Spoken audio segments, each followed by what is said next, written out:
Halo sahabat hukum, kalian pernah dengar nggak soal program Indonesia Pintar atau PIP? Ini program paling keren yang tujuannya utamanya adalah untuk bantu anak Indonesia dari keluarga kurang mampu supaya bisa terus sekolah. Tapi percaya nggak percaya, masih aja banyak oknum yang tega main-main sama dana ini. Bayangin dana yang harusnya masuk bantuin pendidikan, malah masuk ke kantong pribadi. Ada parah banget. Mari kita bahas penyelewengan dana PIP sampai tuntas, termasuk siapa saja yang kena sanksinya.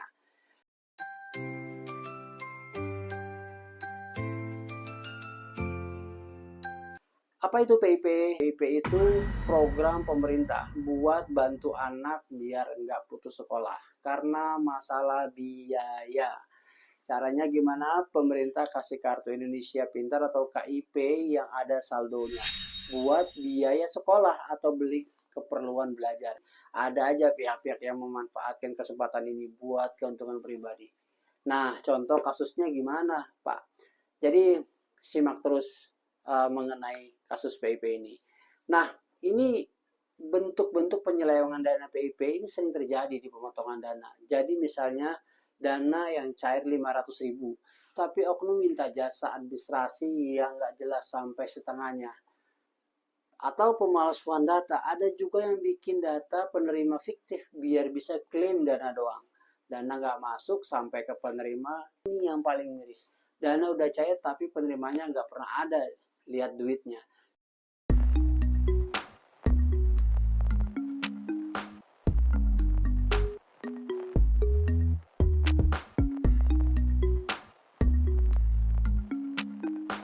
Semua ini modus-modus yang sebenarnya udah sering kejadian, tapi tetap aja masih ada yang coba.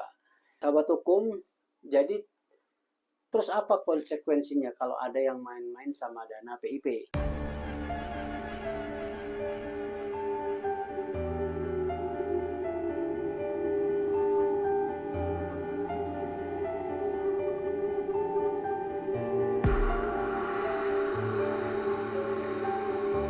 Jangan anggap enteng. Ini ada beberapa sanksi hukum yang bisa dijerat.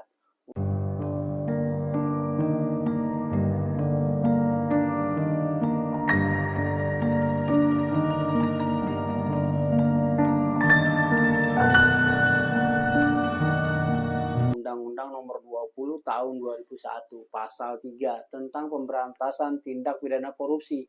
Siapapun yang memperkaya diri dengan melawan hukum dan merugikan negara bisa kena pidana penjara minimal 1 tahun dan maksimal 20 tahun plus denda sampai 1 miliar.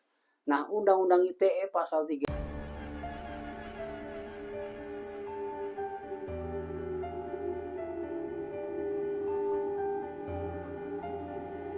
5, kalau penyelewengan pakai data palsu atau manipulasi teknologi siap-siap kena penjara maksimal 12 tahun atau denda 12 miliar. Jadi nggak cuma bikin malu, tapi bikin hidup jadi ribet gitu. Jadi para sahabat hukum, penyelewengan dana PIP ini nggak cuma soal duit hilang, tapi dampaknya besar banget. Anak-anak yang harusnya bisa terus sekolah, jadi nggak bisa. Kepercayaan masyarakat mengenai program pemerintah juga bakalan turun. Dan ini bikin sistem pendidikan kita makin sulit untuk maju. Makanya penting banget buat kita semua paham. Biar kalau lihat atau dengar ada kejanggalan soal dana PIP, kita bisa langsung lapor. Para sahabat hukum, jadi mengenai dana PIP ini sebagai warga negara atau warga yang peduli, kita terhadap peran penting buat ngawasin program-program seperti ini. Kalau kalian tahu ada yang nggak beres, lapor aja ke Inspektorat Daerah atau KPK. Ingat, dana ini tuh hak anak-anak yang kurang mampu, bukan hak oknum nggak bertanggung jawab. Bagaimana cara lapor kasus PIP? Jika Anda mengetahui ada penyelewengan dana PIP program Indonesia Pintar, maka cara untuk melaporkannya adalah pertama, kumpulkan bukti sebelum melapor. Pastikan Anda memiliki bukti yang cukup kuat untuk mendukung laporan Anda. Bukti ini bisa berupa foto atau dokumen resmi terkait pemotongan atau penyalahgunaan dana tersebut. Rekaman percakapan bisa berupa rekaman seseorang. Informasi detail menerima PIP yang diberikan nama sekolah atau kartu Indonesia Pintar. Yang kedua, lapor ke sekolah atau dinas pendidikan. Langkah pertama adalah lapor ke pihak sekolah atau dinas pendidikan di wilayah Anda. Di sekolah terkait sampaikan masalah ini kepada sekolah atau guru yang bertanggung jawab atas distribusi dana PIP. Ke dinas pendidikan, jika tidak ada respon dari sekolah, hubungi dinas pendidikan setempat untuk menangani penanganan lebih lanjut. Hubungi inspektorat daerah. Setiap daerah memiliki inspektorat daerah yang bertugas mengawasi pelaksanaan program pemerintah termasuk PIP. Cari nomor telepon atau alamat kantor inspektorat di wilayah Anda. Sampaikan laporan beserta bukti yang Anda miliki. 4. Laporkan ke Kemendikbudristek pusat. Bisa melapor langsung ke Kementerian Pendidikan, Kebudayaan, Riset, dan Teknologi melalui saluran berikut. Aplikasinya Lapor. Untuk aplikasi Lapor di ponsel Anda atau kunjungi situs web lapor go.id, pilih kategori pendidikan dan masukkan detail laporan Anda. Call center PIP 177, gratis. Anda bisa menanyakan informasi terkait atau melaporkan penyelewengan.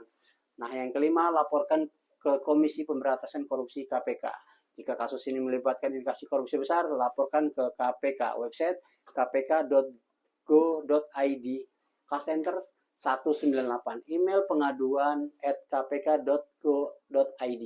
Kirimkan laporan yang jelas dan disertai bukti yang kuat. Keenam, sampaikan ke media jika perlu. Kasus ini melibatkan banyak pihak, memerlukan perhatian publik. Anda juga bisa menghubungi media lokal atau nasional. Liputan media sering membantu agar kasus cepat ditindaklanjuti. Tips penting saat melapor, pastikan laporan Anda jelas, lengkap, dan tidak mengada-ngada. Lindungi identitas Anda jika merasa terancam. Kebanyakan lembaga menyediakan opsi pelapor anonim atau tidak diketahui. Simpan salinan laporan Anda sebagai bukti tindak lanjut. Jadi para sahabat hukum, sebagai warga yang peduli, kita punya peran yang penting buat ngawasin program seperti ini atau PIP. Kalau kalian tahu nggak ada yang nggak beres, lapor aja ke inspektorat daerah atau KPK. Ingat, dana itu hak anak-anak yang kurang mampu, bukan hak oknum-oknum nggak bertanggung jawab. Sahabat hukum, ayo sebarkan info ini ke sebanyak-banyaknya ke orang-orang biar makin banyak yang paham dan peduli. Jangan lupa subscribe, like, komen, dan share video ini. Sampai jumpa di video konten hukum lain. Salam hukum Indonesia.